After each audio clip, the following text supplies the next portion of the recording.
Major improvement in Jamaica road network from Maypen to Williamsea leg of the Southern Coastal Highway, which is set for completion in 2023, which will ease travel time from Kingston to Manchester. Popular reggae singer Jakieo remanded in custody when he appeared in court yesterday over stabbing incident. Hunt on for Grammy Boss, most wanted man operated in Bull Bay. Son of reggae legend Bob Marley, Kimani Marley arrested for driving on suspended license. Young police officer reportedly finds gun at hotel security guard in St. Anne. Clarendon couple murdered in front of their home. Search on for 13-year-old girl that went missing. Young woman gone missing in Portmore. Trelawny mechanic charged following chopping incident. St. James man accused of beheading his mother charged. Hundreds are expected to turn out for the farewell service of Leone Forbes, one of Jamaica's greatest actors and broadcasters of all time. Police reportedly held with illegal firearm and over 20 rounds of ammunition. Hi again and welcome. This is Links 007 TV News Report, and we'll be right back with the full details to come. Welcome to Links 007 TV News Report, providing you with the best in local and international news updates. This is a place where you can get the most reliable and informative news information. Links 007 TV News Report. Welcome back and thanks for joining us. This is Links 007 TV News Report. Work on Phase 1C of Highway 2000, which is being executed under the Southern Coastal Highway Improvement Project from Maypen to Williamsea in Manchester, is set for completion in 2023. This improvement to the Jamaica road network now boasts the largest 4-lane bridge in Jamaica to be constructed over the Leone River in Clarendon as part of the Southern Coastal Highway Improvement Project. The bridge sits on 40-foot-long piles which are driven all the way down into the bedrock under the ground. Over the years, the Leone has had significant flood events, so the bridge is designed for a 100-year storm, meaning that for a 100-year event, the bridge should withstand these natural disasters. The bridge is almost 150 meters or 450 feet wide and sits opposite to the existing bridge that links Maypen and Manchester. The design of the bridge has taken previous experiences into consideration, such as in 1986 when the approaches to the existing bridge collapsed as the earth embankment on the western side was washed away. The Prime Minister of Jamaica, the Most Right Honorable Mr. Andrew Honey, said that the Maypen to Williamsville leg of the East-West Highway will significantly cut travel time as the project nears completion. Speaking during a tour of the project, the Prime Minister of Jamaica stated that the new corridor is expected to be completed by the first quarter of March 2023. We toured the extension to the East-West Highway. This extension is being built by China Harbour Engineering Company. It is monitored and supervised by NROC. So far, the project is 75% complete. From what I've seen, the works are very impressive, and it is going to be a very critical piece of infrastructure for Jamaica. It will certainly help to reduce travel time and improve efficiency and comfort of the commuting public all over. We had the opportunity to drive through the course so far, and already the time it took us from here in Maypen to Williamsfield it's roughly about half the time driving back from Williamsfield using the existing route coming through Porus to get back here. So already, even without the road being finished, just traveling on it in the unfinished state cuts travel time significantly.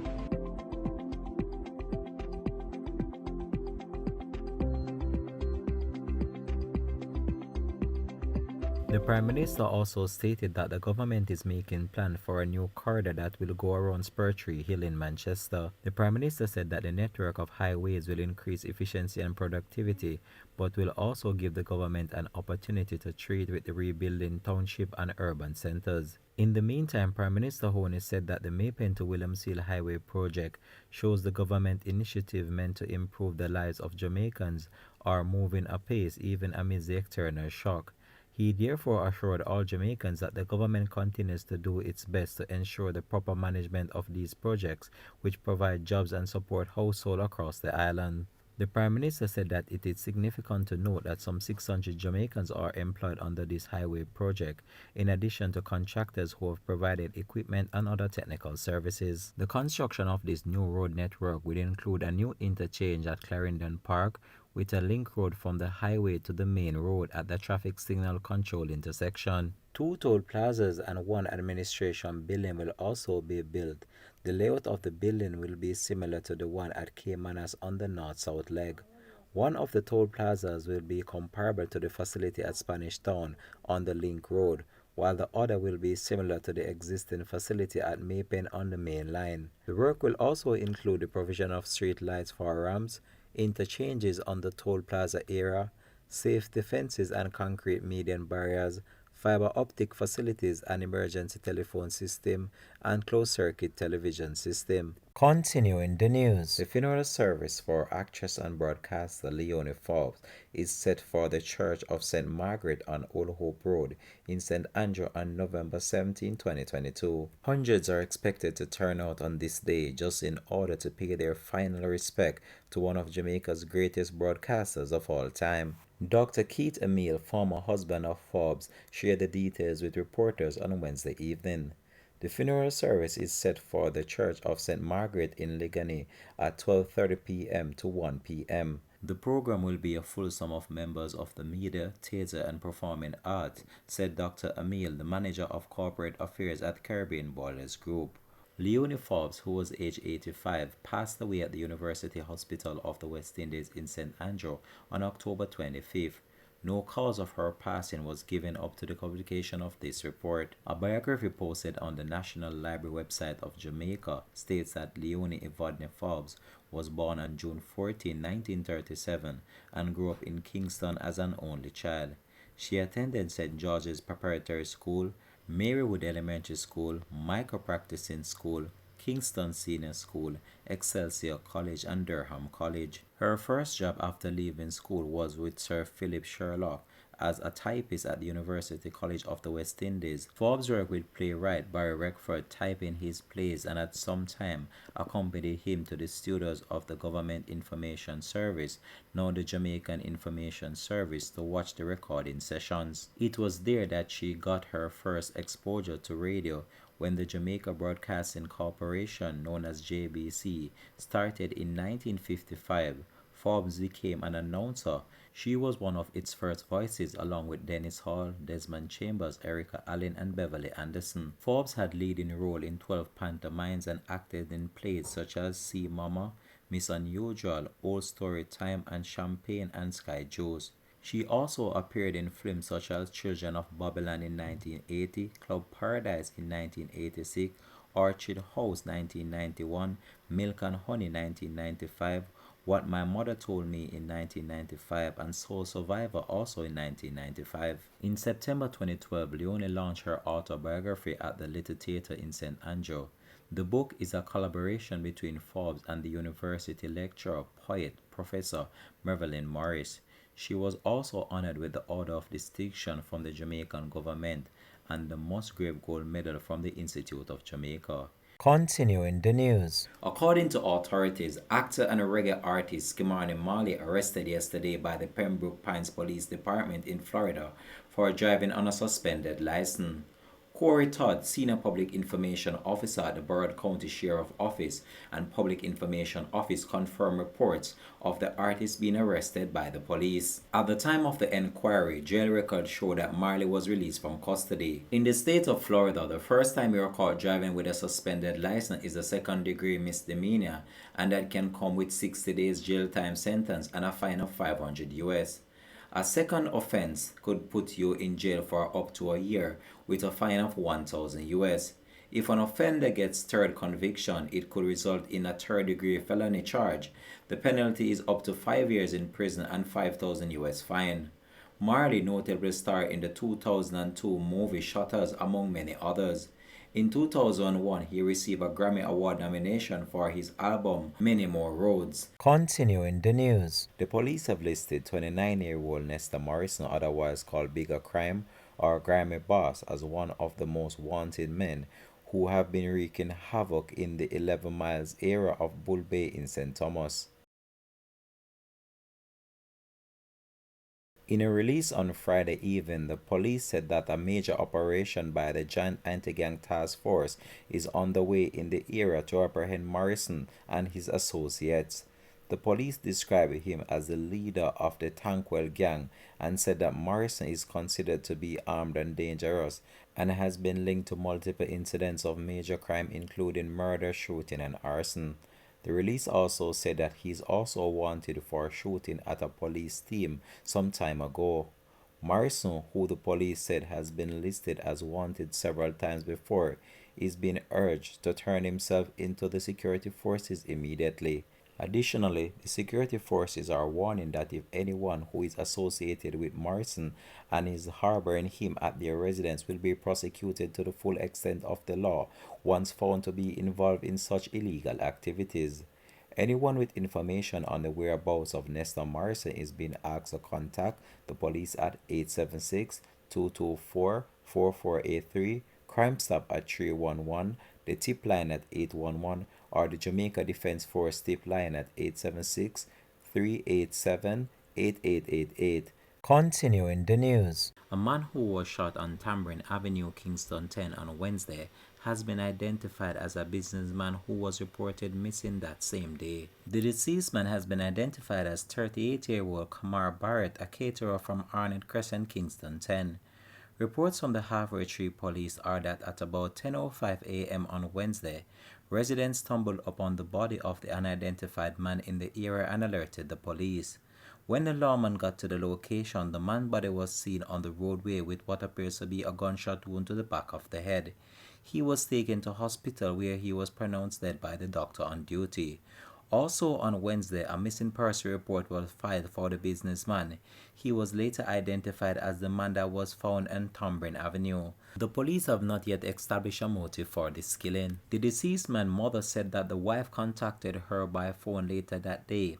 After the school his daughter attended called to say that he did not pick up the child after school was finished. The deceased man was last seen by his mother on the day he was reported missing. The family then wasted no time in reporting the matter to the police. Barrett's car was later found on fire on Balletta Avenue in Kingston around 3 Thursday morning. The family is left shocked as they don't know of him to be in any wrongdoing. He drops off his daughter at school. He drops off sandwiches by some pharmacies that he does sandwiches for.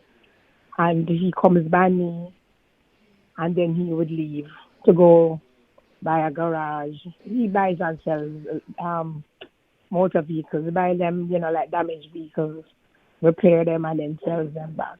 So he would go by the garage, and if he has car parts to purchase and stuff like that, he would go and do. And then, by 3 o'clock, he would be off again because he has his daughter to pick up back from school. Not at all. Not to my knowledge, not to anybody's knowledge. So we don't know. We have no idea what happened. So that was Wednesday night after we went to the police station, and it was at 3 o'clock. At about 3 a.m., that would be Thursday morning, she called me to say that she had gotten a call from the police that they were alerted to a car that was on fire on Ballata Avenue, somewhere thereabouts. And it turned out that it was his car. Christian, his wife, called to find out if we had seen Kamar. But I told her it was him in the morning, that we did see him in the morning. But what happened? And she said that he didn't come home with Mila, with the baby, and when she called the school, the child was still there. Right away, she realized she knew that something was wrong. Continuing the news. The St. James police have charged a man who was arrested in connection with the recent taking out of his 53-year-old mother, Michelle Gray Brown, who was of a retirement address in the parish. The accused has been identified as 29-year-old Shamar Brown, otherwise called Shem. He was charged with murder on Wednesday afternoon. The accused reportedly gave a caution statement to investigators. He was taken into custody for questioning in connection with the killing of his mother, whose headless body was discovered inside their house, which they both occupied together on Monday. Reports found that Brown's decapitated body was discovered inside her home on Monday afternoon. This was after residents went in search of the woman after she was not seen throughout the day. The head was later found inside the room on a bed. The son was reportedly taken into custody by the police. It is also reported that the son is of unsound mind. Continuing the news. A Trelawny mechanic was arrested and charged after he reportedly injured two men during a dispute in the parish earlier this month. Following the dispute, the two persons, it is reported that during the dispute, 43-year-old Junior Lewis of Jacksontown in the parish used a machete to chop one of the men he had the dispute with. Police stated that the dispute happened around 9 a.m. on October the 5th. Lewis then fled the scene and both complainants were taken to the hospital where they were treated. A report was made to the police and Lewis was arrested and charged on Tuesday after he was pointed out by one of the complainants. He was charged with wounding with intent and unlawful wounded. His court date is to be finalized. Continuing the news. A policeman was arrested and charged with illegal possession of firearm and ammunition. He was apprehended after he was seen acting in a manner that arouses suspicion at an examination depot in Kingston. As a result of this information received, a team of officers was dispatched from the Specialized Operation Division to the mentioned location. On the arrival of the police subsequently searched for a man. A firearm with the pistol serial number not visible was removed from the front pants waist of one of the individuals, who was later identified as a police constable. The police have stated that over 70 rounds of ammunition were found during a subsequent search at the policeman's house. The policeman has been identified as Alberto Jr. Taylor.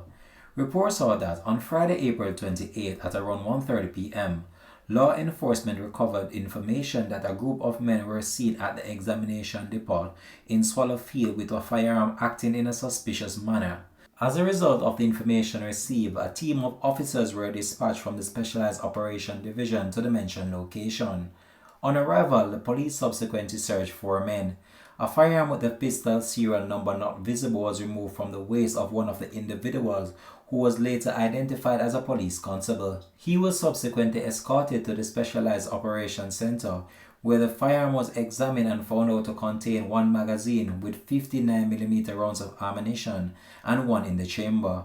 The area where the serial number should have been was found to carry what appears to be a purple ink, according to police detectives. The ink was removed and no serial number was visible. Reports are that the police team carried out another search and one 9mm round of ammunition was actually found in the right pocket of the policeman's jeans pants. As a result of this find, a warrant was prepared and the constable was escorted to his home, where he reportedly handed over more ammunition to the police. A number of other items were also recovered from the policeman's house, which include an M16 magazine, 30 rounds of ammunition, and also other gun cartridges. A number of other items were also taken from the policeman's house, which include a gun holster, a baton, and carry-on. The police are continuing the investigation. Continuing the news. 24-year-old Janelle Ritchie, otherwise called Jen, of Dayton of Portmore, St. Catherine, has been missing since Friday, October 28th.